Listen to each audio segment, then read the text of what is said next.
जैसा कि हमको पढ़ना है किसी यौगिक के अणु सूत्र को ज्ञात करना, तो हमारा क्वेश्चन था किसी यौगिक में कार्बन की जो मात्रा है प्रतिशत मात्रा वो 61% है, हाइड्रोजन की मात्रा 11.88% है और वाष्प घनत्व कितना दिया है 59।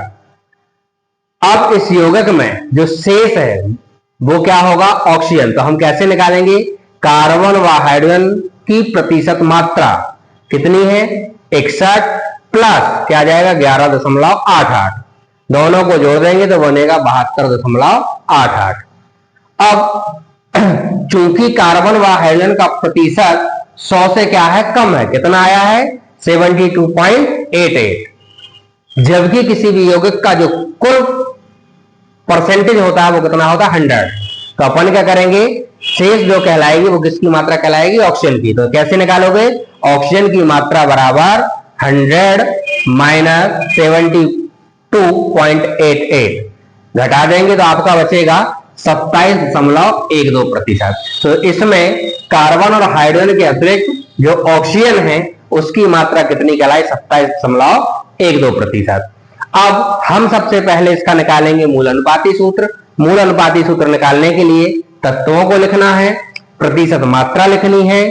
क्या लिखेंगे अपन, इसकी प्रतिशत मात्रा है परमाणु द्रव्यमान, परमाणु की अपेक्षित संख्या और सरल अनुपात। तो कैसे निकालते हैं, सबसे पहले तत्वों के क्या लिखते हैं संकेत। तत्व क्या था कार्बन, कार्बन के लिए C लिखेंगे, दूसरा था हाइड्रोजन, हाइड्रोजन के लिए H लिखेंगे, तीसरा था ऑक्सीजन, ऑक्सीजन के लिए O लिखेंगे। प्रतिशत मात्रा आपको दी गई है, कार्बन है 61%, हाइड्रोजन है 11.88% और शेष जो है ऑक्सीजन है कितना 27.12%। अब इनके लिख देंगे हम परमाणु द्रव्यमान। जैसा कि हम जानते हैं कार्बन का परमाणु द्रव्यमान 12, हाइड्रोजन का 1, ऑक्सीजन का 16। इसके बाद हम क्या करेंगे, इनकी परमाणु की अपेक्षित संख्या निकालेंगे। अपेक्षित संख्या ज्ञात करने के लिए क्या करते हैं, जो प्रतिशत मात्रा होती है उसमें परमाणु द्रव्यमान का भाग देते हैं। तो 61 बटे क्या आ जाएगा 12, इसके लिए 11.88 बटे 1, फिर 27.12 बटे कितना हो जाएगा 16। जब हम भाग करेंगे तो इसका भाग देने पर हमको प्राप्त होगा 5.08।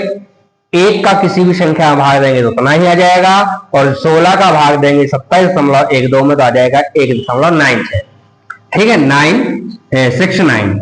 अब इसके बाद आपको निकालना है सरल अनुपात। सरल अनुपात निकालने के लिए जो प्राप्त तीनों संख्याएं हैं इनमें से हमको चयन करना पड़ता है सबसे छोटी संख्या का, और जो सबसे छोटी संख्या होती है उसका प्रत्येक में क्या करते हैं भाग देते हैं, और इनका भाग देने पर जो प्राप्त होता है वही कहलाता है सरल अनुपात। तो सबसे छोटी संख्या इनमें से कौन सी है 1.69। तो 69 का चयन किया हमने, इसका प्रत्येक संख्या में क्या करेंगे भाग देंगे।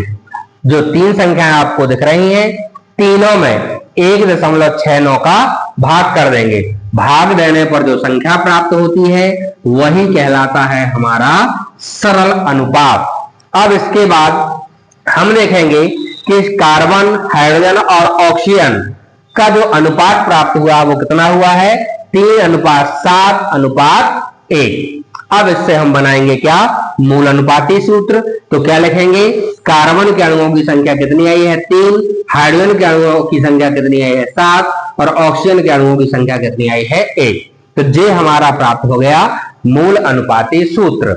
अब इसके बाद हमारा अगला काम होता है कि जो मूल अनुपाती सूत्र प्राप्त होता है उसका द्रव्यमान कितना है। तो द्रव्यमान निकालने के लिए हम क्या करते हैं, जो तीनों आपको तत्व दिए हैं इनके हम लिखते हैं परमाणु द्रव्यमान गुण इनके अणुओं की संख्या, इनका गुणा करके आपस में क्या करते हैं जोड़ देते हैं। जैसा कि हमने देखा कि कार्बन का जो परमाणु द्रव्यमान है वो कितना है 12, कार्बन के अणुओं की संख्या है 3, तो हमने लिखा 12 गुणे 3 धन। अगला तत्व क्या है हाइड्रोजन। हाइड्रोजन का परमाणु द्रव्यमान जो होता है वो कितना होता है 1 और इसकी संख्या कितनी दी है 7। फिर इसके बाद ऑक्सीजन, ऑक्सीजन का जो परमाणु द्रव्यमान होता है वो 16 और ऑक्सीजन के अणुओं की संख्या 1। गुणा किया 12 × 36 7 एकम 7 धन 16 एकम 16, तीनों को हमने जोड़ दिया तो हमको प्राप्त हुआ कितना 59। अब क्या निकालेंगे, मूल अनुपाती सूत्र द्रव्यमान निकल आया, फिर निकालेंगे अणु द्रव्यमान। अणु द्रव्यमान का सूत्र होता है 2 गुणित घनत्व अर्थात वाष्प घनत्व। तो हमको वाष्प घनत्व पहले ही से दिया है, कितना दिया है 59, तो हम लिखेंगे 2 गुणित घनत्व का मान कितना है 59, 59 दूनी 118। अब हम निकालेंगे किसका मान, n का, क्योंकि हमको ज्ञात करना है अणु सूत्र।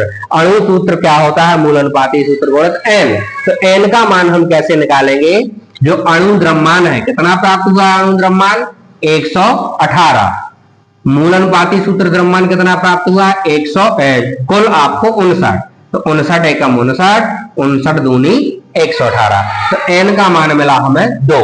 अब हम लिखेंगे अतः अणु सूत्र बराबर मूल अनुपाती सूत्र गुणित n।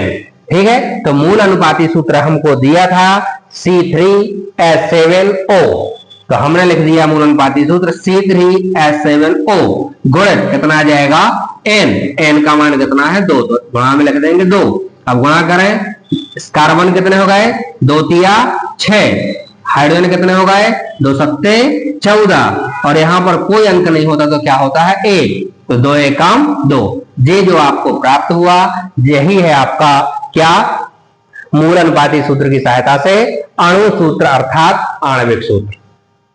क्लियर।